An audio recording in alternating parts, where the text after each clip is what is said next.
Hello, welcome to moms routine. എന്തൊക്കെ എല്ലാവരും വിശേഷങ്ങൾ? എല്ലാവരും സുഖമായിട്ടിരിക്കുന്നുണ്ടെന്ന് കരുതുന്നു. അൽഹംദുലില്ലാ നമ്മളിവിടെ സുഖമായിട്ട് പോകുന്നുണ്ട്. ഇന്ന് നമ്മൾ കുറച്ച് കിച്ചൺ ടിപ്സായിട്ടാണ് വന്നിട്ടുള്ളത്. എനിക്കറിയാവുന്ന കുറച്ച് ടിപ്സുകൾ നിങ്ങളായിട്ട് ഷെയർ ചെയ്യാമെന്ന് കരുതി. അപ്പോൾ നമ്മുടെ കൂട്ടുകാർ ചോദിച്ച കുറച്ച് ടിപ്സും കാര്യങ്ങളും ഇതിലുണ്ട്. അപ്പോൾ വീഡിയോ എല്ലാവരും ഒന്ന് കണ്ടു നോക്കുക. കണ്ടിട്ട് ഇഷ്ടമാവുന്നുണ്ടെന്നുണ്ടെങ്കിൽ ഒന്ന് ലൈക്ക് ചെയ്തിട്ട് സപ്പോർട്ട് ചെയ്യുക. ആദ്യത്തെ ടിപ്പ് ഞാൻ പറയുന്നത് നമ്മൾ കുറച്ച് ചപ്പാത്തി ഉണ്ടാക്കുന്നതിനെ കുറിച്ചിട്ടാണ്. അപ്പോൾ ഇത് നമ്മുടെ കുറച്ച് കൂട്ടുകാർ നമ്മളോട് ചോദിച്ചിട്ടുണ്ടായിരുന്നു. ഞാൻ ചപ്പാത്തി ഉണ്ടാക്കിയിട്ട് 2-3 ദിവസത്തിന് സ്റ്റോർ ചെയ്ത് വെക്കലുണ്ട്. അപ്പോൾ അത് ഉണ്ടാക്കുന്ന രീതി ഒന്ന് കാണിച്ചു തരാം. നമ്മൾ കുറച്ച് ഗോതമ്പ് മാവ് എടുത്തിട്ടുണ്ട്, ഗോതമ്പ് പൊടി എടുത്തിട്ടുണ്ട്. ഒരു 2 കപ്പ് ഗോതമ്പ് പൊടി ഞാൻ എടുത്തിട്ടുണ്ട്. അതിലേക്ക് കുറച്ച് ഉപ്പിട്ടിട്ടൊന്ന് മിക്സ് ചെയ്തിട്ടുണ്ടായിരുന്നു. ആവശ്യമുള്ള ഉപ്പ് ഇട്ടിട്ട് പിന്നെ ഇളം ചൂടുവെള്ളമാണ് ഒഴിച്ചു കൊടുക്കുന്നത്. അപ്പോൾ നല്ല വെള്ളം തിളക്കേണ്ട ആവശ്യമില്ല. നേരിയ രീതിയിലുള്ളൊരു ചൂടുള്ള വെള്ളം നമ്മൾ ഒഴിച്ചിട്ടാണ് ഇത് കുഴച്ചെടുക്കുന്നത്. പച്ചവെള്ളത്തിലല്ല കുഴച്ചെടുക്കുന്നത്. അപ്പോൾ നന്നായിട്ടൊന്ന് കുഴച്ചെടുക്കുക. ആവശ്യത്തിന് കുറേശ്ശെ വെള്ളം ഒഴിച്ചിട്ട് നോക്കിയിട്ട് നമ്മളിങ്ങനെ കുഴച്ചെടുക്കുക. നമ്മൾ അത് ഒന്ന് കുഴച്ചതിന് ശേഷം അതിലേക്ക് കുറച്ച് സൺഫ്ലവർ ഓയിലാണ് ഒഴിച്ചു കൊടുക്കുന്നത്. 1 സ്പൂണോളം നമ്മൾ ഒഴിച്ചു കൊടുത്താൽ മതി. ഇനി നന്നായിട്ടൊന്ന് ഇങ്ങനെ കുഴച്ചെടുക്കണം. നല്ല സോഫ്റ്റ് ആവുന്ന വരെ കുഴച്ചെടുക്കുക. അപ്പോൾ ഇങ്ങനെ ചെയ്ത് കഴിഞ്ഞിട്ടുണ്ടെങ്കിൽ നമ്മൾ കുറച്ചൊന്ന് ഓയിൽ ചേർത്തിട്ട് നമ്മൾ കുഴച്ചെടുത്ത് കഴിഞ്ഞിട്ടുണ്ടെങ്കിൽ ചപ്പാത്തി നന്നായിട്ട് പൊങ്ങി കിട്ടും. പിന്നെ നമ്മളത് ചുടുന്ന സമയത്ത് ഒന്നും ചേർക്കേണ്ട ആവശ്യമില്ല. അങ്ങനെ നമുക്ക് എണ്ണൊന്നും കൂടാതെ തന്നെ നമുക്ക് ചുട്ടെടുക്കാൻ നല്ല പൊള്ളച്ചിട്ട് നല്ല സോഫ്റ്റായിട്ട് വരും ചപ്പാത്തി. അപ്പോൾ അതിനാണ് കുറച്ച് നമ്മൾ 1 സ്പൂണോളം സൺഫ്ലവർ ഓയിൽ ഒഴിച്ചിട്ട് പിന്നെ നേരിയ ചൂടുവെള്ളത്തിലും കൂടി കുഴച്ചെടുത്താൽ ഈ മാവ് നല്ല സോഫ്റ്റ് ആയിരിക്കും. അപ്പോൾ ഞാൻ ചപ്പാത്തി ഉണ്ടാക്കുമ്പോൾ ഇങ്ങനെ ജസ്റ്റ് ഒന്ന് പ്രസ് ചെയ്തിട്ട് എടുക്കലുണ്ട് പ്രസ്സർമേ. അങ്ങനെ വേണമെങ്കിൽ ചെയ്യുക, അല്ലെങ്കിൽ നമുക്ക് നേരിട്ട് ഇതുപോലെ പരത്തിയെടുത്താലും മതി. ഞാൻ എളുപ്പത്തിന് ഞാൻ അങ്ങനെ ഉണ്ടാക്കി കഴിഞ്ഞാൽ പിന്നെ കൂടുതൽ പരത്തേണ്ട ആവശ്യമില്ലല്ലോ. അപ്പോൾ ഞാൻ പ്രസ്സുമേ ഒന്നിങ്ങനെ ജസ്റ്റ് ഒന്ന് പരത്തിയെടുക്കലുണ്ട്. എന്നിട്ട് ഇതുപോലെ ആക്കിയെടുക്കും. എന്നിട്ട് നമ്മൾ ചെയ്യുന്നത് ഒരു പാത്രത്തിൽ നമ്മൾ സ്റ്റോർ ചെയ്യാൻ വേണ്ടി വെക്കണ ഫ്രിഡ്ജിൽ വെക്കണ പാത്രത്തിൽ അടിയിലൊരു പേപ്പർ ഇട്ട് കൊടുക്കലുണ്ട്. ഞാൻ ടിഷ്യൂ പേപ്പർ ഇട്ട് കൊടുക്കും. എന്നിട്ട് അതിൻ്റെ മുകളിൽ നമ്മൾ ചപ്പാത്തി ഇങ്ങനെ വെച്ചെടുക്കും ഓരോരോ ഭാഗമായിട്ട്. അപ്പോൾ നന്നായിട്ട് പൊടിയൊക്കെ തട്ടിയതിൻ്റെ ശേഷം വേണം നമ്മൾ ഇതിൽ വെച്ച് കൊടുക്കാൻ വേണ്ടി ചപ്പാത്തി. എന്നിട്ട് നമ്മൾ മുകളിൽ ഒരു പേപ്പറും കൂടി വെച്ചിട്ട് സ്റ്റോർ ചെയ്യാൻ വേണ്ടി വെക്കുക. ഫ്രിഡ്ജിൽ 2-3 ദിവസമൊക്കെ ഇരിക്കട്ടെ ഇത്. അപ്പോൾ ഞാനിനി പിറ്റേ ദിവസമാണ് ഈ ചപ്പാത്തി ചുട്ടെടുക്കുന്നത്. പിറ്റേ ദിവസം നമ്മൾ എണീറ്റ ഉടനെ തന്നെ ഫ്രിഡ്ജിൽ നിന്ന് പുറത്തേക്ക് വെക്കാൻ വേണ്ടി ശ്രമിക്കുക. എന്ത് സംഭവങ്ങളാണെങ്കിലും നമ്മൾ ഫ്രിഡ്ജിൽ നിന്ന് രാവിലെ തന്നെ എടുത്ത് വെക്കണം. തണുപ്പ് കിട്ടിയതിൻ്റെ ശേഷം വേണം നമ്മളിത് ചുട്ടെടുക്കാൻ വേണ്ടിയിട്ട്.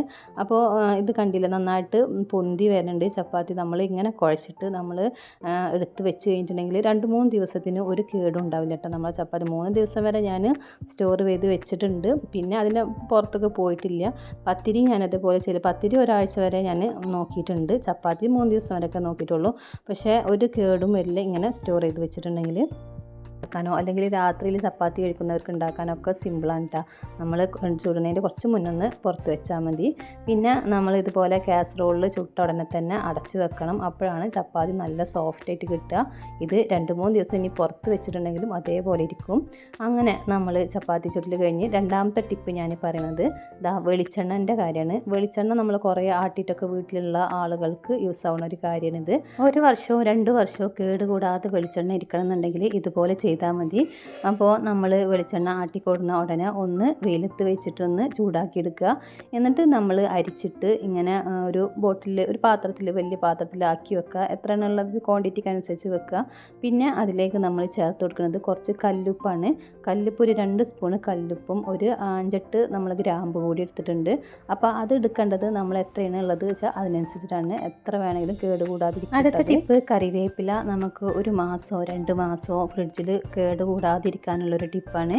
അപ്പോൾ എല്ലാവർക്കും അറിയാം, കറിവേപ്പില നമ്മൾ ഇതുപോലെ ഊരിയിട്ട് ഗ്ലാസ് ജാറിലാക്കി വെച്ച് കഴിഞ്ഞിട്ടുണ്ടെങ്കിൽ കുറേ ഫ്രിഡ്ജിൽ വെക്കാൻ വേണ്ടി പറ്റുമെന്ന് അറിയാം എല്ലാവർക്കും. പക്ഷേ അതിനെക്കാട്ടിലും കൂടുതൽ നമ്മൾ ഇരിക്കണമെന്നുണ്ടെങ്കിൽ കടയിൽ നിന്ന് കൊണ്ടുവരുന്നവർക്കൊക്കെ യൂസ് ഔട്ട് ഇത്. കടയിൽ നിന്ന് കൊടുന്നിട്ട് കുറേ ഒന്ന് സ്റ്റോർ ചെയ്ത് വെക്കണം എന്ന് കരുതുന്നവർക്ക് പറ്റും. ഞാൻ എൻ്റെ വീട്ടിലുള്ളതാണ്, ഞാൻ അങ്ങനെ വെക്കലില്ല. പക്ഷേ ഒരു പ്രാവശ്യം ഞാൻ അങ്ങനെ വെച്ച് നോക്കിയപ്പോൾ കുറേ ഇരിക്കുന്നതായിട്ട് കണ്ട് തന്നെ നമുക്ക് പുറത്തുനിന്ന് കുറച്ച് കറിവേപ്പില കിട്ടിയിട്ടുണ്ടായിരുന്നു. അപ്പോൾ അത് ഞാൻ അങ്ങനെ വെച്ച് നോക്കിയതാണ്. അപ്പോൾ ഒരുപാട് ഇരിക്കുന്നത് കണ്ട്. അപ്പോൾ പുറത്തുനിന്ന് നമ്മൾ കറിവേപ്പില കൊണ്ടുമ്പോൾ നന്നായിട്ട് വെള്ളത്തിലിട്ടിട്ട് നമ്മൾ വിനെഗർ എന്തെങ്കിലും ഒഴിച്ചിട്ട് വെള്ളത്തിലിട്ടിട്ട് നന്നായിട്ട് കഴുകിയിട്ട് വേണം എടുക്കാൻ. പക്ഷേ ഇത് നമ്മളെ വീട്ടിലുള്ള കാരണം കൊണ്ട് ഞാൻ ഇങ്ങനെ ജസ്റ്റ് ഒന്നിങ്ങനെ കഴുകിയെടുക്കണുള്ളൂ. അങ്ങനെ എന്തെങ്കിലും ഇതിൻ്റെ മുകളിൽ മാറാലെ എന്തെങ്കിലും ഉണ്ടെങ്കിൽ പോട്ടെ എന്ന് ചെയ്തിട്ട് അത്രേ ഉള്ളൂ. നമ്മൾ ജസ്റ്റ് ഒന്ന് കഴുകിയെടുത്ത് അങ്ങനെ ഇതുപോലെ കറിവേപ്പില നമ്മൾ കഴുകാതെ വെക്കരുത്. കഴുകിയിട്ട് നമ്മൾ ഒന്ന് അതിൻ്റെ വെള്ളമൊക്കെ ഒന്ന് ഊറ്റിയതിൻ്റെ ശേഷം ഇതുപോലെ ഗ്ലാസ് ജാറിൽ ഇട്ട് വെച്ച് കഴിഞ്ഞിട്ടുണ്ടെങ്കിൽ കുറേ ഇരിക്കട്ടെ. അത് 2 മാസമോ അതിലപ്പുറം എത്രത്തോളം പോകുമെന്ന് അറിയില്ല. ഞാനൊരു 1.5 മാസത്തോളം ഞാനിത് ഉപയോഗിച്ച് നോക്കിയിട്ടുണ്ട്. ഒരു കുഴപ്പമില്ലാതെ അങ്ങനെ ഇരുന്നിട്ടുണ്ട്. അങ്ങനെ നമ്മൾ കുറച്ചൊരു ഈർപ്പത്തോടു കൂടി വെച്ച് കഴിഞ്ഞിട്ടുണ്ടെങ്കിൽ, നനവോട് കൂടി കറിവേപ്പില വെച്ച് കഴിഞ്ഞിട്ടുണ്ടെങ്കിൽ കുറേ ഫ്രിഡ്ജിൽ നമുക്ക് സൂക്ഷിക്കാൻ വേണ്ടി പറ്റും. അപ്പോൾ ഇതൊന്ന് ട്രൈ ചെയ്ത് നോക്കുക. ഇനി അടുത്ത ടിപ്പ് ഞാൻ പറയുന്നത്, നമ്മളെ മിക്സിയൊക്കെ ഉണ്ടല്ലോ, അപ്പോൾ അത് നന്നായിട്ടൊന്ന് ക്ലിയറായിട്ട് ഇരിക്കാൻ വേണ്ടിയിട്ട് ക്ലീൻ ചെയ്യുന്ന ഒരു രീതിയാണ് ഞാൻ പറയുന്നത്. അപ്പോൾ കുറച്ച് ചെറുനാരങ്ങയാണ്, ഞാൻ ഒരു മുറി ചെറുനാരങ്ങ എടുത്തിട്ടുണ്ട്. സോഡാപ്പൊടി കൂടി ചേർത്ത് കൊടുക്കുക. ഒരു 2 സ്പൂൺ സോഡാപ്പൊടി ഞാൻ എടുത്തിട്ടുണ്ട്. അപ്പോൾ ഈ ചെറുനാരങ്ങയും സോഡാപ്പൊടിയും കൂടി ആകുമ്പോൾ കുറച്ചിങ്ങനെ ബബിളൊക്കെ ആയിട്ട് ഇങ്ങനെ പൊന്തി വരും. അതിലേക്ക് കുറച്ച് നമ്മൾ ഡിഷ് വാഷ് ലിക്വിഡോ അല്ലെങ്കിൽ ഹാൻഡ് വാഷോ എന്തെങ്കിലും കുറച്ച് ഒഴിച്ചു കൊടുക്കുക. എന്നിട്ട് നമ്മളൊരു ബ്രഷ് വെച്ചിട്ട് ഇതുപോലെ ക്ലീൻ ചെയ്തെടുക്കുക കേട്ടോ. പെട്ടെന്ന് ക്ലീനായി കിട്ടും. നമ്മൾ വൈറ്റ് മിക്സിയൊക്കെ ആണെന്നുണ്ടെങ്കിൽ ഇതുപോലെ എന്തായാലും ചെയ്യണം. എല്ലാ മിക്സിയും ചെയ്യുന്നത് നല്ലതാണ്. ഗ്യാപ്പുകളും കാര്യങ്ങളൊക്കെ ക്ലിയറായിട്ട്, അതിൻ്റെ ഉള്ളിലൊക്കെ നമ്മൾ എന്തായാലും എന്തെങ്കിലുമൊക്കെ പോയിട്ടുണ്ടാകും. ജസ്റ്റ് നമ്മളിങ്ങനെ തുണിയിട്ട് തുടച്ച് പോകുമ്പോൾ അങ്ങനെ പറ്റില്ല. അപ്പോൾ അതിൻ്റെ ഉള്ളിൽ ക്ലീൻ ചെയ്യാൻ വേണ്ടി പറ്റില്ല. അപ്പോൾ അതുകൊണ്ട് ഒരു ബ്രഷ് വെച്ചിട്ട് ഇതുപോലെ തന്നെ ക്ലീൻ ചെയ്തെടുക്കുക. നമ്മൾ മിക്സി എത്ര കാലം കഴിഞ്ഞിട്ടുണ്ടെങ്കിലും അതിൻ്റെ മുകളിലൊരു സ്റ്റെയിനോ അല്ലെങ്കിൽ കറകളോ അല്ലെങ്കിൽ എന്തെങ്കിലും ചില മിക്സിൻ്റെ മുകളിലൊക്കെ കറകളൊക്കെ പിടിച്ചിട്ടുണ്ടാവും. അതൊന്നും വരാതിരിക്കാൻ വേണ്ടിയിട്ട് ഇങ്ങനെ നമ്മളൊരു പ്രാവശ്യം, ഒരു ആഴ്ചയിലൊരു പ്രാവശ്യമോ അല്ലെങ്കിൽ ഒരു 15 ദിവസം കൂടുമ്പോഴൊക്കെ ഒന്ന് ഇങ്ങനെ ക്ലീൻ ചെയ്ത് കഴിഞ്ഞിട്ടുണ്ടെങ്കിൽ നമ്മളെ മിക്സി നല്ല ക്ലിയർ ആയിട്ടിരിക്കും. അപ്പോൾ അതുപോലെ ചെയ്യുക. എൻ്റെ മിക്സിൻ്റെ പഴക്കം എന്നുള്ളത് ഒരു 12 വർഷമാണ്. 12 വർഷമായിട്ട് ഞാൻ ഈ മിക്സി തന്നെയാണ് ഉപയോഗിക്കുന്നത്. അപ്പോൾ അതിൻ്റേതായിട്ടുള്ള പഴക്കവും കാര്യങ്ങളൊക്കെ ഉണ്ട്. എന്നാലും വലിയ കുഴപ്പമില്ലാതെ ഞാനിങ്ങനെ കൊണ്ടുപോകുന്നുണ്ട്.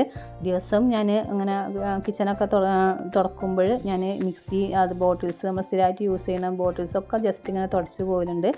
അപ്പോൾ ഞാൻ എന്നും മിക്സി തുടക്കലുണ്ട്. പിന്നെ ഒരു 15 ദിവസം കൂടുമ്പോഴോ അല്ലെങ്കിൽ ആഴ്ചയിലൊരു പ്രാവശ്യമോ ഇതുപോലെ ചെയ്ത് കഴിഞ്ഞാൽ ഒന്നുകൂടി നല്ലതാണ്. ഇതുപോലെ ഉൾഭാഗങ്ങൾക്കൊക്കെ എന്തെങ്കിലും പോയിട്ടുണ്ടെങ്കിൽ നമ്മൾ തുണി വെച്ച് തുടച്ച് കഴിഞ്ഞാൽ പെട്ടെന്ന് അങ്ങോട്ട് പോയി കിട്ടിക്കൊള്ളണമെന്നില്ല. അപ്പോൾ ഇതുപോലെ ചെയ്ത് കഴിഞ്ഞിട്ടുണ്ടെങ്കിൽ അതിൻ്റെ ഉൾഭാഗവും ഗ്യാപ്പുകളും എല്ലാ ഭാഗവും നല്ല ക്ലിയർ ആയിട്ടിരിക്കും. മിക്സി നല്ലൊരു പുതുമയോട് കൂടി ഇരിക്കാൻ വേണ്ടിയിട്ട് നല്ലതാണിത്. അപ്പോൾ ഫസ്റ്റ് മുതലേ നമ്മളിത് യൂസ് ചെയ്യുമ്പോൾ ആദ്യം മുതലേ നമ്മൾ ഇങ്ങനെ തന്നെ ചെയ്തു പോവുക. അപ്പോൾ വൈറ്റ് മിക്സൊക്കെ ആണെങ്കിൽ നല്ല ക്ലിയർ ആയിട്ടിരിക്കും. പിന്നെ നമ്മൾ അങ്ങനെ ചെയ്തതിന് ശേഷം ഇതുപോലെ ഒരു ക്ലോത്ത് വെച്ചിട്ട് ഇങ്ങനെ തുടച്ചെടുക്കുക. മൈക്രോ ഫൈബർ ക്ലോത്താണ് നമുക്ക് എപ്പോഴും നല്ലത് ഇങ്ങനെ തുടച്ചെടുക്കാൻ. അപ്പോൾ അങ്ങനെ എല്ലാ ഭാഗവും ഒന്ന് തുടച്ചെടുക്കുക.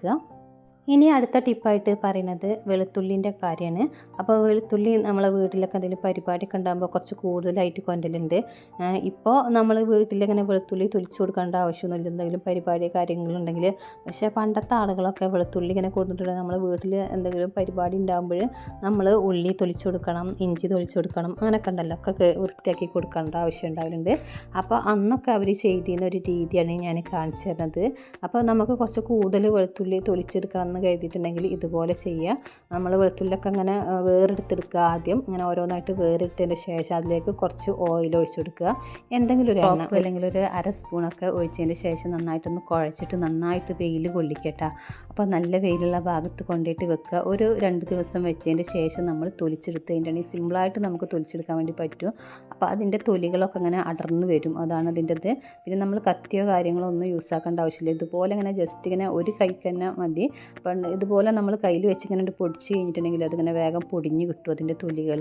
അപ്പോൾ ആദ്യം ചെയ്തിരുന്നൊരു രീതിയാണിത്. ആളുകൾ എന്നിട്ട് ഇങ്ങനെ ഒന്നിച്ചിരുന്നിട്ട് ഇങ്ങനെ സ്ത്രീകൾ ഒന്നിച്ചിരുന്നിട്ട് ഇങ്ങനെ തൊലിക്കുന്നത് ഞാൻ കണ്ടിട്ടുണ്ട്. അപ്പോൾ ആ ഒരു ടിപ്പാണ് ഇത്, ഇങ്ങനെ വേഗം തൊലിച്ചെടുക്കാനുള്ള ഒരു ഐഡിയയാണ്. അപ്പോൾ 2 ദിവസം നന്നായിട്ട് വെയിൽ കൊള്ളണം, അപ്പോഴാണ് അതിൻ്റെ തൊലികളൊക്കെ പെട്ടെന്ന് അടർന്ന് വരുള്ളൂ. അപ്പോൾ തൊലികളുടെ അടർന്ന് കിട്ടിയിട്ട് നമ്മൾ ഒരു കൈയിട്ട് തന്നെ നമുക്കതങ്ങനെ തൊലിച്ചെടുക്കാൻ വേണ്ടി പറ്റും. അടുത്തത് വെളുത്തുള്ളി ഇതുപോലെ തന്നെ നമുക്ക് കുറച്ച് ചൂടുവെള്ളത്തിലിട്ടിട്ടും നമുക്കതുപോലെ തൊലിച്ചെടുക്കാൻ വേണ്ടി പറ്റും. നല്ല തിളച്ച വെള്ളത്തിൽ നമുക്ക് ഒഴിച്ചിട്ട് ഒരു കുറച്ച് നേരം കിടന്ന് കഴിഞ്ഞിട്ടുണ്ടെങ്കിൽ അതിൻ്റെ തൊലികൾ ഇങ്ങനെ വേറിട്ട് ഇങ്ങനെ വരുന്നതായിട്ട് കണ്ടിട്ടുണ്ട്. വെളുത്തുള്ളി ഇങ്ങനെ മുഴുവനായിട്ട് നമുക്കിങ്ങനെ തൊലിച്ച് വെക്കണം എന്നുണ്ടെങ്കിൽ ഈ രീതിക്ക് നമുക്ക് യൂസ് ആക്കാം. ഇനി അടുത്ത ടിപ്പ് ഞാൻ പറയുന്നത്, ഇത് ഞാൻ വീഡിയോയിൽ ഇങ്ങനെ കാണിക്കലുണ്ട്. നമ്മൾ തക്കാളിയും പച്ചമുളകൊക്കെ സ്റ്റോർ ചെയ്യണ സ്റ്റോറേജ് ബാസ്ക്കറ്റ് ഉണ്ടാവുമല്ലോ നമ്മൾ ഫ്രിഡ്ജിൽ വെക്കണേ. അപ്പോൾ ആ ഒരു പാത്രം നമ്മൾ വെക്കുമ്പോൾ അതിന് അടിയിൽ ഇതുപോലെ ഒരു കവർ, എന്തെങ്കിലും ഒരു ടിഷ്യൂ വെക്കണ്ട, ഇതുപോലെ എന്തെങ്കിലും ഒരു കവർ വെച്ചതിന് ശേഷം നമ്മൾ ഇങ്ങനെ തക്കാളി വെച്ച് കൊടുക്കട്ടെ. അങ്ങനെയാണെന്നുണ്ടെങ്കിൽ നമ്മുടെ തക്കാളിൻ്റെ കൊട്ടയിൽ അല്ലെങ്കിൽ തക്കാളി സ്റ്റോർ ചെയ്യുന്ന ഈ ബോക്സിൽ ഒന്നും ആവില്ല. അപ്പോൾ ഞാനിത് ആദ്യം എടുത്ത തക്കാളി മാറ്റിയിട്ട് ഞാൻ ബോക്സിൽ ഒന്നും തുടക്കുകയൊന്നും ചെയ്യണില്ല, കഴുകുകയൊന്നും ചെയ്യണില്ല. എന്നിട്ട് നമ്മൾ ഇപ്പോൾ കൊടുക്കുന്ന തക്കാളി വെച്ച് കൊടുക്കുകയാണ്. അപ്പോൾ അതേ കവർ തന്നെയാണ് ഞാൻ വെച്ചിട്ടുള്ളത്. അത് ഒരാഴ്ചയൊക്കെ ആണെങ്കിൽ ആ കവറിലൊന്നും ഒന്നും ഉണ്ടാവില്ല, അങ്ങനെ തന്നെ വെച്ചാൽ മതി. പിന്നെ വേണമെന്നുണ്ടെങ്കിൽ നമുക്ക് കവർ മാറ്റി കൊടുക്കുക, കുറേ ഇരിക്കുന്നതാണെന്നുണ്ടെങ്കിൽ അങ്ങനെ കവറിൽ എന്തെങ്കിലും ആയിട്ടുണ്ടെങ്കിൽ ആ കവർ മാറ്റി കൊടുത്താൽ മതി. പക്ഷേ നമ്മൾ ഈ ബോക്സിലൊന്നും ആവില്ല, കഴുകേണ്ട ഒരു ആവശ്യമേ വരില്ല കേട്ടോ. അപ്പോൾ ഞാൻ തക്കാളി ഇങ്ങനെയാണ് വെച്ച് കൊടുക്കൽ. അപ്പോൾ എൻ്റെ തക്കാളി ബാസ്ക്കറ്റ് ഞാൻ കഴുകലില്ല. അത് കുറേ കഴിയുമ്പോൾ ആവശ്യമുണ്ടെങ്കിൽ നമുക്ക് കഴുകാം, അല്ലാതെ ഒന്ന് ജസ്റ്റ് ഒന്ന് തുടച്ചിങ്ങാണ്ട് ഇതുപോലെ വെച്ച് കൊടുത്താൽ മതി. പിന്നെ ഇതാ പച്ചമുളകും അതുപോലെ തന്നെയാണ് ഞാൻ സ്റ്റോർ ചെയ്ത് വെക്കൽ. പച്ചമുളകിൻ്റെ പാത്രത്തിലും ഒന്നും ഉണ്ടാവില്ല, അത് കണ്ടില്ല ഒന്നുമില്ല. ജസ്റ്റ് നമ്മളൊരു ഉണങ്ങിയ ക്ലോത്ത് ഇട്ടും തുടച്ചിട്ട് അതേ സെയിം കവർ തന്നെയാണ് ഞാൻ വെച്ചിട്ടുള്ളത്. എന്നിട്ട് നമ്മൾ ഇങ്ങനെ വെക്കുന്നുണ്ട്. ഞെട്ടി കളഞ്ഞിട്ട് പച്ചമുളക് നമ്മൾ സിപ്ലോ കവറിലാക്കി വെച്ച് കഴിഞ്ഞിട്ടുണ്ടെങ്കിൽ കുറേ ഇരിക്കൂട്ടാ. പക്ഷേ ഞാനിത് അങ്ങനെ അല്ലാതെ തന്നെ നമുക്ക് ഇരിക്കലുണ്ട്, വലിയ കുഴപ്പമൊന്നും പറ്റില്ല. അപ്പോൾ അങ്ങനെയും ഇങ്ങനെയൊക്കെ വെക്കലുണ്ട്. എന്തായാലും പച്ചമുളകിൻ്റെ ഞെട്ടി കളഞ്ഞ് വെക്കുന്നത് നല്ലതാണ്. അങ്ങനെ ഇതാ നമ്മൾ പച്ചമുളകും കൂടി മാറ്റി വെക്കുന്നുണ്ട്. അപ്പോൾ ഇതുപോലെ ചെയ്ത് നോക്കുക. അപ്പോൾ നമ്മൾ എപ്പോഴും ഇങ്ങനെ കഴുകേണ്ട ആവശ്യമില്ല.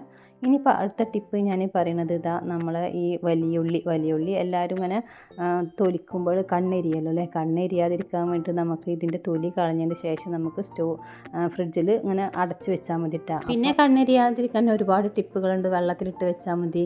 വെള്ളത്തിലിട്ട് കുറച്ച് നേരം ഇട്ടതിന് ശേഷം കട്ട് ചെയ്തിട്ട് നടുവെ മുറിച്ചിട്ട് കട്ട് ചെയ്തിട്ട് വെള്ളത്തിലിട്ടിട്ട് നമ്മൾ അരിയുമ്പോഴും കണ്ണെരിയില്ല. പക്ഷേ ഇതൊക്കെ എളുപ്പത്തിന് വേണ്ടിയിട്ടാണ് നമ്മൾ പെട്ടെന്ന് എടുത്തിട്ട് കട്ട് ചെയ്യാൻ വേണ്ടിയിട്ട് ഉള്ളി ഞാൻ അങ്ങനെ ആക്കി വെക്കലുണ്ട്. തൊലി കളയാൻ പിന്നെ നിൽക്കേണ്ട ആവശ്യമില്ലല്ലോ. അപ്പോൾ അങ്ങനെ ഞാനൊരു ബോക്സിലാക്കിയിട്ട് ഫ്രിഡ്ജിൽ വെക്കലുണ്ട്. അപ്പോൾ അത് അങ്ങനെ ചെയ്ത് നോക്കുക.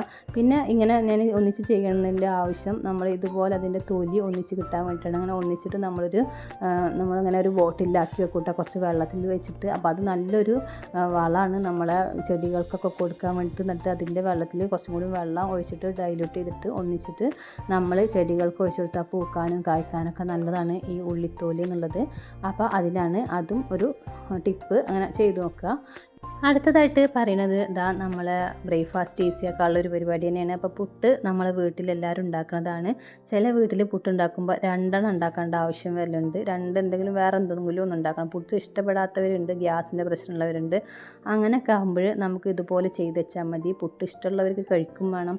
അപ്പോൾ ഞാൻ ചെയ്യുന്ന ഒരു രീതിയാണ്, ഇവിടെ പുട്ടുണ്ടാക്കിയാൽ ഉമ്മാക്ക് വേറെ ഉണ്ടാക്കണം. അപ്പോൾ ഞാൻ എന്ത് ചെയ്യും, പുട്ടിന് ആവശ്യമുള്ളവർക്ക് പുട്ടുണ്ടാക്കി കൊടുക്കാമല്ലോ. അപ്പോൾ നമ്മൾ പുട്ട് ഇതുപോലെ എടുത്തിട്ട് നന്നായിട്ട് കുതിർക്കുക. എത്രത്തോളം വെള്ളം ആവശ്യമുള്ളത് അത്രയും വെള്ളം ഒഴിച്ചിട്ട് കുതിർത്തിട്ട് വെക്കുക.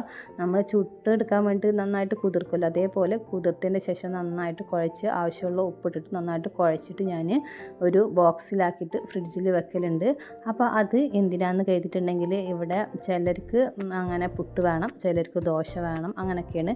അപ്പോൾ പുട്ട് നമുക്ക് പെട്ടെന്ന് ഉണ്ടാക്കണം കരുതിയാൽ പിന്നെ നമുക്ക് വേഗം എടുത്തിട്ട് ചുട്ടെടുക്കുക. അപ്പോൾ ഭയങ്കര സിമ്പിളാണ്. ഇത് ഇങ്ങനെ ഉണ്ടാക്കി വെച്ചിട്ടുണ്ടെങ്കിൽ കുറേ ഇരിക്കൂട്ടാ. പിന്നെ പുട്ട് ഫ്രിഡ്ജിൽ ഇതുപോലെ ആക്കി വെച്ച് കഴിഞ്ഞിട്ടുണ്ടെങ്കിൽ ഒരു കാര്യം കൂടി ഉണ്ട്, നല്ല സോഫ്റ്റായിട്ട് കിട്ടും.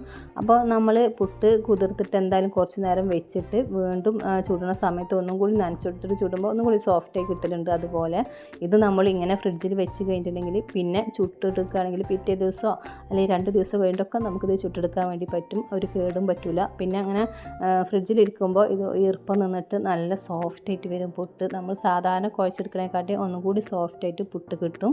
രാവിലെ സ്കൂൾക്ക് പോകുമ്പോഴൊക്കെ കുട്ടികൾ സ്കൂൾക്ക് പോകുന്ന സമയത്ത് നല്ല തിരക്കാവുമല്ലോ. അപ്പോൾ നമുക്ക് ബ്രേക്ക്ഫാസ്റ്റ് ഈസിയാക്കാനുള്ള കുറച്ച് കാര്യങ്ങളൊക്കെ ഉണ്ടാക്കിയിട്ട് വെക്കട്ടോ, ചെയ്ത് വെക്കാം. അപ്പോൾ അങ്ങനെ ധൃതി പിടിച്ചിട്ട് ഒറ്റയ്ക്ക് ചെയ്യുന്ന ആളുകൾക്കൊക്കെ സിമ്പിളാണിത് ഇങ്ങനെ ചെയ്ത് വെച്ചിട്ടുണ്ടെങ്കിൽ. അപ്പോൾ ഞാൻ ഒറ്റയ്ക്കായ കാരണം കൊണ്ട് എനിക്ക് ഈസിയാക്കാൻ പറ്റുന്ന കാര്യങ്ങളൊക്കെ ചെയ്ത് വെക്കലുണ്ട്. ഇങ്ങനെയാണ് ഞാൻ പുട്ട് ചുട്ടെടുക്കൽ. പുട്ട് ആവശ്യമുള്ളവർക്ക് അത് എപ്പോൾ വേണമെങ്കിലും നമുക്ക് ചുട്ടെടുക്കാൻ വേണ്ടി പറ്റും. അപ്പോൾ ഈ രീതിയിൽ ഞാൻ ചെയ്യലുണ്ട്. പിന്നെ തേങ്ങയും അതുപോലെ തന്നെ നമുക്ക് സ്റ്റോർ ചെയ്ത് വെക്കട്ടെ. തേങ്ങ നമുക്ക് കുറച്ച് ചിരവിട്ട് നമുക്ക് ഫ്രിഡ്ജിൽ വെച്ച് കഴിഞ്ഞിട്ടുണ്ടെങ്കിൽ ഇതുപോലെ പുട്ട് ചുടുമ്പോൾ എടുക്കാനും, പിന്നെ നമ്മൾ എന്തെങ്കിലും ഉപ്പേരികളിലൊക്കെ കുറേശ്ശെ ചേർക്കുമല്ലോ, അങ്ങനെയൊക്കെ ആവശ്യമുണ്ടെങ്കിൽ നമുക്ക് തേങ്ങ ചിരവി വെക്കാം. അപ്പോൾ നമ്മൾ ഒരു കുറ്റി പുട്ടാണ് ഞാനിപ്പോൾ ചുട്ടെടുത്തിട്ടുള്ളത്. ബാക്കി അതുപോലെ ഫ്രിഡ്ജിൽ കൊണ്ടുപോയി വെച്ചിട്ടുണ്ട്. നല്ല സോഫ്റ്റ് ആയിട്ടുള്ള പുട്ട് നമുക്ക് പെട്ടെന്ന് ഈസിയിൽ ഉണ്ടാക്കിയെടുക്കാൻ ഇങ്ങനെ ചെയ്താൽ മതി. ഇനി അടുത്തതായിട്ട് ഞാൻ പറയുന്നത്, നമ്മൾ ചിക്കനൊക്കെ കൊണ്ടുവരും. ചിക്കന് കുറച്ച് ആളില്ലാത്ത വീട്ടിലൊക്കെ കുറച്ച് കൂടുതൽ കൊടുന്ന് വെക്കാൻ ഈ രീതിക്ക് ചെയ്താൽ മതി. അപ്പോൾ നമ്മൾ കൊണ്ടുമ്പോൾ ഞാൻ കുറച്ച് കൂടുതൽ ചിക്കൻ കൊണ്ടും അങ്ങനെ നമ്മൾ ഓരോരോ കവറുകൾക്കാക്കി വെക്കലാണ് ചെയ്യേണ്ടത്. നമ്മൾ പഞ്ചസാര കടലൊക്കെ കൊണ്ടുവരുന്ന കവറുകളുണ്ടല്ലോ, ചെറിയ കവറുകൾ, ഒരു 1/2 കിലോൻ്റെ അല്ലെങ്കിൽ 1 കിലോൻ്റെ ഒക്കെ കവറുകൾ ഉണ്ടാവില്ല. ആ കവറുകളിൽ ഇതുപോലെ ചിക്കൻ്റെ പീസുകൾ ഇങ്ങനെ സെപ്പറേറ്റ് ആക്കി ഞാൻ വെക്കും. അപ്പോൾ നമുക്ക് ഫ്രൈ ചെയ്യാനുള്ളത് അല്ലെങ്കിൽ നമുക്ക് കറി വെക്കാനുള്ളത്, സ്നാക്സുകൾ ഉണ്ടാക്കാനുള്ള എല്ലില്ലാത്ത പീസുകൾ, അതൊക്കെ ഞാനിങ്ങനെ മാറ്റി മാറ്റി വെക്കും ഓരോരോ കവറിൽ. അങ്ങനെ നമ്മൾ വെച്ച് കഴിഞ്ഞിട്ടുണ്ടെങ്കിൽ നമുക്ക് ഫ്രിഡ്ജിൽ നല്ല സ്ഥലം കിട്ടും കേട്ടോ. അതിന് വേണ്ടിയിട്ടാണ് നമ്മൾ ചെയ്യുന്നത്. ഫ്രീസറിൻ്റെ ഉള്ളിൽ സ്ഥലം കിട്ടാൻ വേണ്ടിയിട്ടാണ്. അപ്പോൾ നമ്മൾ ഓരോരോ ബോക്സിലാക്കി വെക്കുകയാണെന്നുണ്ടെങ്കിൽ കുറേ ഒരു സ്ഥലം ആവശ്യം വരും. അപ്പോൾ ഓരോരോ ബോക്സ് കഴുകേണ്ട ആവശ്യം വരും അല്ലേ. അപ്പോൾ ആ ബോക്സ് എടുത്ത് കഴുകേണ്ട ആവശ്യമൊന്നും വേണ്ട. ഇങ്ങനെയാണെന്നുണ്ടെങ്കിൽ ഓരോരോ നമുക്ക് ഏതാണ് ആവശ്യമുള്ളത് വെച്ചാൽ ആ കവർ എടുത്തിട്ട് നമുക്ക് ആ കവർ കളയാം. അപ്പോൾ നമുക്ക് പിന്നെ ബോക്സ് കഴുകി വെക്കേണ്ട ആവശ്യമൊന്നുമില്ല. സ്ഥലം കിട്ടും ഫ്രിഡ്ജിൽ, നമ്മളെ ഫ്രീസറിൽ ഒരുപാട് സ്ഥലവും നമുക്ക് കിട്ടും. അതിന് വേണ്ടിയിട്ട് ഞാൻ ഇതുപോലെയാണ് ചെയ്ത് വെക്കല്. അപ്പോൾ ചിക്കൻ ഇതുപോലെ ചെയ്ത് വെച്ചിട്ടുണ്ടെങ്കിൽ നമുക്ക് നല്ല ഈസിയാണ്. അപ്പോൾ നമുക്ക് ഞാൻ പറഞ്ഞ പോലെ ആ പാത്രം കഴുകേണ്ട ആവശ്യമൊന്നും വരില്ല, നല്ല സ്ഥലം കിട്ടും. അപ്പോൾ ഇതുപോലെ ചെയ്ത് വെച്ചാൽ മതി. ഇനി മീനും നമുക്ക് ഇതുപോലെ തന്നെ സ്റ്റോർ ചെയ്ത് വെക്കട്ടെ. ഇത് ഓരോരോ കവറുകളിലാക്കിയിട്ട് നമുക്ക് വെച്ച് കഴിഞ്ഞിട്ടുണ്ടെങ്കിൽ നമ്മളെ ഫ്രീസറിൻ്റെ ഉള്ളിൽ ഒരുപാട് സ്ഥലം കിട്ടും. അങ്ങനെ ഇനി അടുത്ത ടിപ്പായിട്ട് പറയുന്നത് നമ്മൾ പുളി സ്റ്റോർ ചെയ്ത് വെക്കുന്ന ഒരു രീതിയാണ്. അപ്പോൾ ഇത് പറയാൻ കാരണം എനിക്ക് പുളി കൊടുത്തിട്ട് കുറച്ച് കേടായിട്ടുണ്ടായിരുന്നു. ഞാൻ ഒരു മാസത്തോളം നമ്മളൊരു കവറിൽ വെച്ചപ്പോൾ അതിൽ പുഴുക്കൾ വന്നിട്ടുണ്ടായിരുന്നു. അപ്പോൾ അതിൻ്റെ ശേഷം ഞാൻ പുളി കൊണ്ട് നല്ല ശ്രദ്ധിക്കലുണ്ട്. പെട്ടെന്ന് ഞാൻ മാറ്റി വെക്കാൻ വേണ്ടി ശ്രമിക്കലുണ്ട്. അപ്പോൾ ഇതുപോലെ നമ്മളൊരു ജാറെടുക്കുക, സെറാമിക്കിൻ്റെ ജാറെടുക്കുക. എന്നിട്ട് അതിൽ നമ്മൾ എന്തെങ്കിലും ഭരണികളൊക്കെ എടുത്തിട്ട് അതിൽ കല്ലുപ്പാണ് ഇട്ട് കൊടുക്കുന്നത്. അപ്പോൾ അടിയിൽ നന്നായിട്ട് കല്ലുപ്പ് ആദ്യം ഇട്ട് കൊടുത്തതിന് ശേഷം പുളി നമ്മൾ കുറച്ചിട്ട് കൊടുക്കും. വീണ്ടും നമ്മൾ കല്ലുപ്പ് ഇട്ട് കൊടുക്കും. എന്നിട്ട് അതിൻ്റെ മുകളിൽ പുളി ഇട്ട് കൊടുക്കും. അങ്ങനെ ഓരോരോ ലെയറുകളായിട്ടാണ് നമ്മൾ പുളി ഇട്ട് കൊടുക്കൽ. അങ്ങനെ ഇട്ട് കൊടുത്തിട്ടുണ്ടെങ്കിൽ പിന്നെ ഒരു വർഷം എത്ര വേണമെങ്കിലും ഈ പുളി നമുക്ക് കേടുകൂടാതിരിക്കും. അപ്പോൾ ഒരു പ്രാവശ്യം എനിക്ക് അങ്ങനെ വന്ന കാരണം കൊണ്ട് അതിൻ്റെ ശേഷം ഞാൻ എപ്പോഴും ഇങ്ങനെ തന്നെ ചെയ്യില്ല. അപ്പോൾ ഇത് ആരെങ്കിലും അങ്ങനെ പുളി കൊടുന്നിട്ട് നമ്മളിങ്ങനെ കവറിൽ കെട്ടി വെച്ചിട്ടുണ്ടെങ്കിൽ അത് കേടാവണ്ട, ഇതുപോലെ ചെയ്താൽ മതി എന്ന് പറഞ്ഞതേ ഉള്ളൂ. എല്ലാവരും ഇങ്ങനെ തന്നെ ആയിരിക്കും സ്റ്റോർ ചെയ്ത് വെക്കുന്നത്. അപ്പോൾ ജസ്റ്റ് ഞാനൊന്ന് പറഞ്ഞെന്നുള്ളൂ, എനിക്ക് അങ്ങനെ ഒരു അബദ്ധം വന്ന കാരണം കൊണ്ട്. പിന്നെ ഞാൻ പുളി സ്റ്റോർ ചെയ്ത് വെക്കലുണ്ട് ഫ്രിഡ്ജിൽ. അത് ഇതുപോലെ നമ്മൾ കുറച്ച് കൂടുതലെടുത്ത് കഴുകിയിട്ട് നല്ല തിളച്ച വെള്ളത്തിൽ ഞാൻ കുറച്ച് ഒഴിച്ച് വെക്കും. വെള്ളം ചൂടാറിയതിന് ശേഷം പുളിയൊക്കെ നന്നായിട്ട് ഇങ്ങനെ ആയി വരുമ്പോൾ ഇങ്ങനെ എന്താ പറയുക, അങ്ങനെ കുതിർന്ന് വരുമല്ലോ. കുതിർന്ന് വരുമ്പോൾ നമ്മൾ നന്നായിട്ട് പിഴിഞ്ഞെടുക്കും. അപ്പോൾ അതിൻ്റെ മൊത്തം ഇതുകൊണ്ട് കിട്ടും, പുളി നന്നായിട്ട് കൊണ്ട് കുരുന്ന് കിട്ടും. അപ്പോൾ നമ്മൾ നന്നായിട്ട് ഇങ്ങനെ പിഴിഞ്ഞിട്ട് വെക്കുക. ഇതിങ്ങനെ വെച്ച് കഴിഞ്ഞിട്ടുണ്ടെങ്കിൽ അത് കഴിയുന്നവരെ പിന്നെ നമുക്ക് പുളിയെടുത്ത് പിഴിയേണ്ട ആവശ്യമൊന്നുമില്ല കേട്ടോ. ഇതിപ്പോൾ നമുക്ക് പെട്ടെന്ന് കണ്ട് കറിയൊക്കെ വെക്കുമ്പോൾ പുളിയെടുത്തിട്ട് കുതിർക്കാൻ വെക്കണം, എന്നിട്ട് അത് പിഴിഞ്ഞെടുക്കണം, അരിച്ചെടുക്കണം. അപ്പോഴൊക്കെ ഒരു മടി വരുമല്ലോ. അപ്പോൾ അതിനെക്കാട്ടും നല്ലത് ഇങ്ങനെ വെച്ച് കഴിഞ്ഞാൽ കുറച്ച് സമയം ലാഭിക്കാൻ വേണ്ടി പറ്റും. കുറേ ടിപ്പുകളും കാര്യങ്ങളൊക്കെ നമുക്ക് ചെയ്ത് വെച്ചിട്ടുണ്ടെങ്കിൽ നമ്മൾ കുക്കിങ്ങിൽ കുറേ സമയം ലാഭിക്കാൻ വേണ്ടി പറ്റും. അങ്ങനെ നന്നായി അരിച്ചെടുത്തതിൻ്റെ പൾപ്പ് ഞാൻ ഇതുപോലെ ഒരു ഗ്ലാസ് ജാറിലാക്കിയിട്ട് ഫ്രിഡ്ജിൽ വെക്കും. ഇത് നമുക്ക് സാമ്പാർ ഉണ്ടാക്കുമ്പോൾ, മീൻ കറിക്ക്, അല്ലെങ്കിൽ പച്ചക്കറി പുളിയിട്ടിട്ട് വെക്കണ കറികൾക്ക്, അങ്ങനെ എല്ലാത്തിനും നമുക്ക് ഈ പുളി അത്യാവശ്യമാണ്. എന്നും കറി വെക്കുമ്പോൾ പുളി എന്തെങ്കിലും കുറച്ച് വേണം. അപ്പോൾ അതിന് അതുപോലെ സ്റ്റോർ ചെയ്ത് വെക്കുക. ഇനി അടുത്തതായിട്ട് പറഞ്ഞത് ഇതൊരു സേഫ്റ്റിക്ക് വേണ്ടി പറഞ്ഞ ഒരു കാര്യമാണ് കേട്ടോ. നമ്മൾ കുക്കർ ചോറൊക്കെ വെക്കുന്നവരുണ്ടെങ്കിൽ ഈ കാര്യം ഒന്ന് ശ്രദ്ധിക്കാം. നമ്മൾ ചോറ് വെക്കുമ്പോൾ ഇടയ്ക്ക് ഇതുപോലെ ഇങ്ങനെ വിസിലില്ലാതെ വെച്ച് കൊടുക്കുക കേട്ടോ. എന്നിട്ട് ആവി പോയതിന് ശേഷം മാത്രം നമ്മൾ വിസിലിട്ട് കൊടുക്കുക. ഇത് കുക്കറിൻ്റെ ഇത് അടയാതിരിക്കാൻ വേണ്ടിയിട്ടുള്ള ഒരു കാര്യമാണ്. ഇതൊന്ന് ശ്രദ്ധിക്കാൻ വേണ്ടിയിട്ടുള്ളൊരു ടിപ്പാണ് നമുക്കൊരു സേഫ്റ്റിക്കുള്ളത്. ഇനി അടുത്തതായിട്ട് പറയുന്നത് നമ്മൾ കറിയൊക്കെ വെക്കുന്നത് മൺചട്ടിയിൽ ഗ്യാസുമ്മ കറി വെക്കുമല്ലോ. അപ്പോൾ നമ്മൾ വെള്ളത്തിൽ കഴുകി വെക്കുമ്പോൾ എപ്പോഴും നമ്മൾ തുടച്ചിട്ട് ഡ്രൈ ആക്കിയതിൻ്റെ ശേഷം വെക്കുക, എന്ത് പാത്രമാണെങ്കിലും. അപ്പോൾ നമുക്കത് ഗ്യാസ് ലാഭിക്കാൻ നല്ലതാണ്, പാത്രം പെട്ടെന്ന് ചൂടാവാനും നല്ലതാണ്. പിന്നെ അടുത്തതായിട്ട് ഞാൻ കാണിക്കുന്നത് നമ്മളൊരു ചിക്കൻ കറി വെക്കാൻ വേണ്ടി പോവാണ്. അപ്പോൾ ഈ ചിക്കൻ കറി വെക്കുന്നത് എന്തിനാണെന്ന് വെച്ചിട്ടുണ്ടെങ്കിൽ ചിക്കനിൽ മസാല ഒന്നും പിടിക്കാതെ, അങ്ങനെ ചിക്കനും നമ്മൾ ഈ ബ്രോയിലർ ചിക്കൻ പ്രത്യേകിച്ച് ചില കറികളൊക്കെ അങ്ങനെ ചിക്കനിൽ ഇങ്ങനെ മസാല പിടിക്കാത്ത പോലെ ഉണ്ടാവും. അപ്പോൾ അത് വരാതിരിക്കാൻ വേണ്ടി നല്ല മസാല പിടിച്ച് നല്ലത് പെട്ടെന്ന് ഉണ്ടാക്കാൻ പറ്റിയ ചിക്കൻ കറി ഉണ്ടാക്കുന്നത്. അപ്പോൾ അതിനായിട്ട് നമ്മൾ കുറച്ച് വെളിച്ചെണ്ണ ഒഴിച്ച് അതിൽ കുറച്ച് സ്പൈസസ് ഒക്കെ ഇട്ട് കൊടുക്കുക കേട്ടോ. ആവശ്യമുള്ള സ്പൈസസ് ഇട്ട് കൊടുക്കുക. അത് ഒന്ന് ചൂടായി വന്നതിന് ശേഷം മാത്രം നമ്മൾ അതിലേക്ക് വലിയുള്ളി ഇട്ട് കൊടുക്കുക. വലിയുള്ളി, ഇഞ്ചി, വെളുത്തുള്ളിയും കുറച്ച് ഉപ്പും കൂടി ഇട്ടിട്ട് നന്നായി വഴന്ന് വന്നതിന് ശേഷം പച്ചമുളക് ഇട്ട് കൊടുക്കുക, തക്കാളി ഇട്ട് കൊടുക്കുക. പിന്നെ നമുക്ക് ആവശ്യമുള്ള പൊടികൾ ഇട്ട് കൊടുക്കുക കേട്ടോ. എല്ലാ പൊടികളും ചിക്കൻ മസാല, മുളക് പൊടി, മല്ലിപ്പൊടി, മഞ്ഞൾപ്പൊടി. മല്ലിപ്പൊടി എപ്പോഴും ചിക്കൻ കറിയിൽ കുറച്ചിടാൻ വേണ്ടി ശ്രദ്ധിക്കുക. അങ്ങനെ നമ്മൾ പെരുംജീരകത്തിൻ്റെ പൊടിയൊക്കെ കുറേശ്ശെ ഇട്ട് കൊടുത്തതിന് ശേഷം എല്ലാ പൊടികളും നന്നായി മൂപ്പിച്ചെടുക്കുക. ഈ ഉള്ളിയിലും ഒക്കെ ഇട്ടിട്ട് നന്നായിട്ടൊന്ന് വഴറ്റിയെടുക്കുക. അപ്പോൾ അതൊരു 2-3 മിനിറ്റ് നമ്മൾ ഇതുപോലെ തന്നെ അങ്ങനെ ചൂടാക്കി ചൂടാക്കി എടുക്കണം. അതിന് ശേഷം മാത്രം നമ്മൾ ചിക്കൻ ഇട്ട് കൊടുക്കുക. അപ്പോൾ കഴുകി വെച്ചിട്ടുള്ള ചിക്കൻ ഇട്ടെടുത്തിട്ട് വീണ്ടും ഇതുപോലെ ഒരു 5 മിനിറ്റ് ഇങ്ങനെ ഇളക്കി കൊടുക്കുക. നമ്മൾ ഇളക്കി കൊടുത്തതിന് ശേഷം ഇത് മൂടി വെച്ചിട്ട് നമ്മളിനി ഒരു തുള്ളി വെള്ളം പോലും നമ്മൾക്കിതിൽ ചേർക്കരുത്. എന്നിട്ട് ഇങ്ങനെ മൂടി വെച്ചിട്ട് നമ്മൾ കുറച്ച് നേരം ഇങ്ങനെ വേവിച്ചെടുത്ത് കഴിഞ്ഞിട്ടുണ്ടെങ്കിൽ ഈ ചിക്കനിൽ നന്നായിട്ട് മസാല പിടിച്ച് കിട്ടും. എപ്പോഴും നമ്മൾ ചിക്കൻ കറി വെക്കുകയാണെങ്കിൽ ഇതുപോലെ തന്നെ ചെയ്താൽ മതി. അപ്പോൾ ചിക്കനിൽ നന്നായിട്ട് മസാല പിടിച്ച് കിട്ടും. മറ്റ് നമ്മൾ ഒരുമിച്ചിട്ട് തന്നെ വെള്ളം ഒഴിച്ചിട്ട് നമ്മൾ വേവിക്കുമ്പോൾ ആ ചിക്കനിൽ അത്ര പെട്ടെന്ന് മസാല പിടിക്കില്ല. ഇനിയിപ്പോൾ ചിക്കൻ കറിയിൽ നമ്മൾ തീരെ വെള്ളം ചേർക്കാതെ ഇതുപോലെ സിമ്മിലോ അല്ലെങ്കിൽ ഒരു മീഡിയം ഫ്ലെയിമിലോ ഇട്ടിട്ട് ഇങ്ങനെ കൊടുക്കുക. എന്നിട്ടൊരു 10 മിനിറ്റ് ഇതുപോലെ വേവിച്ചെടുക്കുക. ചിക്കൻ ഒരു ഹാഫ് വേവ് ആവുന്ന വരെ തന്നെ നമ്മൾ ഇങ്ങനെ മീഡിയം ഫ്ലെയിമിലിട്ടിട്ട് ഇതുപോലെ വേവിച്ചെടുത്ത് കഴിഞ്ഞാൽ ചിക്കനിൽ നന്നായിട്ട് മസാല പിടിച്ച് കിട്ടും. നല്ല ടേസ്റ്റ് ആയിരിക്കും. നമ്മൾ ചിക്കൻ ഫ്രൈ ചെയ്യണേക്കാട്ടിലും കൂടുതൽ ഇതുപോലെ വെള്ളമില്ലാതെ ചിക്കൻ ഇങ്ങനെ ഉണ്ടാക്കിയെടുത്ത് കഴിഞ്ഞാൽ അത് ചപ്പാത്തിൻ്റെ കൂടെ ഒക്കെ കഴിക്കാൻ നല്ല ടേസ്റ്റാണ്. അപ്പോൾ ഇന്ന് ഞാൻ നെയ്ച്ചോറുക്കാണ് ഉണ്ടാക്കുന്നത്. അപ്പോൾ കുറച്ച് വെള്ളം ആവശ്യമുണ്ട്. അപ്പോൾ ഇതുപോലൊരു 10 മിനിറ്റ് വേവിച്ചതിൻ്റെ ശേഷം നമ്മൾ അതിലേക്ക് സിമ്മിലിട്ടിട്ടാണ് വേവിക്കുന്നത്. അതാണ് ടൈം എടുക്കുന്നത്. പിന്നെ ചൂടുവെള്ളം ഒഴിച്ചിട്ട് ഒരു വിസിലടിച്ച് കഴിഞ്ഞാൽ അടിപൊളി ചിക്കൻ കറി ഉണ്ടാക്കിയെടുക്കാൻ വേണ്ടി പറ്റും. ഇനി അടുത്തതായിട്ട് പറയുന്ന ടിപ്പ് ഇതാ, നമ്മളെ എപ്പോഴും നമ്മളപ്പോൾ കുക്കിങ്ങും കാര്യങ്ങളൊക്കെ കഴിഞ്ഞിട്ടുണ്ടെങ്കിൽ നമ്മൾ തുടച്ചെടുക്കണമല്ലേ. അപ്പോൾ എന്തെങ്കിലും ഒരു ലിക്വിഡ് ഉപയോഗിച്ചിട്ട് എന്തെങ്കിലും നമ്മൾ ഉണ്ടാക്കി വെക്കുക. ഞാൻ ഒരുപാട് വീഡിയോയിൽ ഷെയർ ആക്കിയിട്ടുണ്ട് അത്. അപ്പോൾ നമുക്ക് കുറച്ച് വിനിഗർ, കുറച്ച് ഡിഷ് വാഷ് ലിക്വിഡ്, പിന്നെ കുറച്ച് ഹാൻഡ് വാഷ്, ഇത് മൂന്നും കൂടി ഞാൻ ബോട്ടിലാക്കി വെച്ചിട്ടുണ്ട്. എന്നിട്ട് ഇതുപോലെ ഒന്ന് സ്പ്രേ ചെയ്തിട്ട് തുടച്ചെടുക്കുക. അങ്ങനെയാണെങ്കിൽ നമുക്ക് സ്ക്രബ് ചെയ്യേണ്ട ആവശ്യമോ നമ്മളെ ഗ്യാസ് സ്റ്റോപ്പ്, നമ്മളെ ഇവിടെ കൗണ്ടർ ടോപ്പ് ഒന്നും നമ്മൾ സ്ക്രബ് ചെയ്യേണ്ട ആവശ്യമില്ല. ജസ്റ്റ് ഇതുപോലെ തുടച്ചെടുത്താൽ മതി. നല്ല ക്ലീനായിട്ട് കിട്ടും. എണ്ണ പോവാനും നല്ല സ്മെല്ല് കിട്ടാനും കിച്ചണിൽ പ്രാണികൾ വരാതിരിക്കാനൊക്കെ ഇതുപോലെ നമ്മൾ രാത്രിയിലാണെങ്കിലും നമ്മൾ ഫുഡ് എപ്പോഴൊക്കെ ഉണ്ടാക്കുന്ന ആ സമയത്തൊക്കെ ഇതുപോലെ തുടച്ചെടുക്കുക. നല്ല ക്ലീനായിട്ട് കിച്ചൺ കിട്ടും. ആദ്യം ഈ ലിക്വിഡ് ഒന്ന് സ്പ്രേ ചെയ്തതിന് ശേഷം തുടച്ചെടുക്കുക. പിന്നെ നമ്മൾ ഈ തുണി നന്നായി വെള്ളത്തിൽ പിഴിഞ്ഞിട്ട് മുറുക്കി പിഴിഞ്ഞിട്ട് രണ്ടാമത്തെ പ്രാവശ്യം ഒന്നും കൂടി തുടച്ച് കഴിഞ്ഞാൽ നല്ല സൂപ്പറായിട്ട് ക്ലീനായി കിട്ടും. ഇതൊരു നമ്മൾ രാത്രി കിടക്കുന്ന സമയത്തും അല്ലെങ്കിൽ ഉച്ചക്ക് ഫുഡ് ഉണ്ടാക്കി കഴിഞ്ഞാൽ, രാവിലെ ഫുഡ് ഉണ്ടാക്കി കഴിഞ്ഞാൽ ഒക്കെ ഒന്ന് തുടച്ച് കഴിഞ്ഞാൽ പിന്നെ നല്ല ക്ലീനുള്ള ഒരു കിച്ചണിൽ നിന്ന് നമുക്ക് ജോലി എടുക്കാൻ വേണ്ടി പറ്റും. നല്ല പെട്ടെന്ന് ഡ്രൈ ആയി കിട്ടും ചെയ്യും. മൈക്രോ ഫൈബറിൻ്റെ ക്ലോത്ത് ഉപയോഗിച്ചിട്ടാണ് നമ്മളിത് ചെയ്യണമെന്നുണ്ടെങ്കിൽ പെട്ടെന്ന് ക്ലീനായി കിട്ടും. മൈക്രോ ഫൈബറിൻ്റെ ക്ലോത്ത് തന്നെ നമ്മൾ കിച്ചണിൽ യൂസ് ചെയ്യാൻ വേണ്ടി ശ്രദ്ധിക്കുക. ഇനി ഈ ക്ലോത്തുകൾ ഞാൻ കഴുകിയെടുക്കണ ഒരു രീതി കൂടി പറഞ്ഞുതരാം. ഇത് നമ്മൾ രാത്രി ചെയ്ത് വെച്ചാൽ മതി. രാത്രി നമ്മൾ കിടക്കുന്നതിൻ്റെ മുന്നേ ഈ ഒരു ക്ലോത്തുകളൊക്കെ കൂടി കുറച്ച് വെള്ളം തിളപ്പിച്ചിട്ട് അതിലേക്ക് ഡിറ്റർജൻറ്റിൻ്റെ എന്തെങ്കിലും ലിക്വിഡ് ഒഴിച്ചു കൊടുക്കുക. എന്നിട്ട് ഇതുപോലെ തുണികൾ അതിൽ വെച്ചിട്ടൊന്ന് തിളപ്പിച്ചെടുക്കുക കേട്ടോ. അങ്ങനെ തിളപ്പിച്ചെടുത്തതിന് ശേഷം നന്നായിട്ട് ഒന്ന് തണുത്തതിന് ശേഷം ഇനി നമ്മൾ നന്നായിട്ടൊന്ന് കഴുകിയെടുത്താൽ മതി. ഈ തുണികളിൽ എന്തെങ്കിലും അഴുക്ക, എണ്ണമഴുക്ക അല്ലെങ്കിൽ എന്തൊക്കെ നമ്മൾ കറികളുടെ എന്തെങ്കിലുമൊക്കെ പോയിട്ടുണ്ടെങ്കിൽ അതൊക്കെ വേഗം ക്ലീനായി കിട്ടാൻ ഇത് നല്ലതാണ്. നമ്മൾ കല്ലിൽ കൊണ്ടിട്ട് ഉരച്ച് കഴുകേണ്ട ആവശ്യമൊന്നുമില്ല. ഇതുപോലെ ചെയ്തെടുത്താൽ മതി. അപ്പോൾ രാത്രി ഇതുപോലെ നന്നായിട്ട് തുണികളൊക്കെ പിഴിഞ്ഞിട്ട് ഉണക്കിയിട്ടിട്ട് കഴിഞ്ഞിട്ടുണ്ടെങ്കിൽ നമുക്ക് നല്ല വൃത്തിയുള്ള തുണികൾ വെച്ചിട്ട് നമുക്ക് കിച്ചണിൽ ജോലി എടുക്കാൻ വേണ്ടി പറ്റും. 2-3 ദിവസം കൂടുമ്പോഴെങ്കിലും ഇങ്ങനെ ചെയ്തെടുക്കുക. അല്ലാത്ത സമയങ്ങളിൽ നമ്മൾ എന്നും ഇതുപോലെ ഉപയോഗിച്ചതിന് ശേഷം നന്നായിട്ട് കഴുകിയിട്ട് അങ്ങനെ നിർത്തിയിടുക, അങ്ങനെ ഉണക്കിയെടുക്കുക.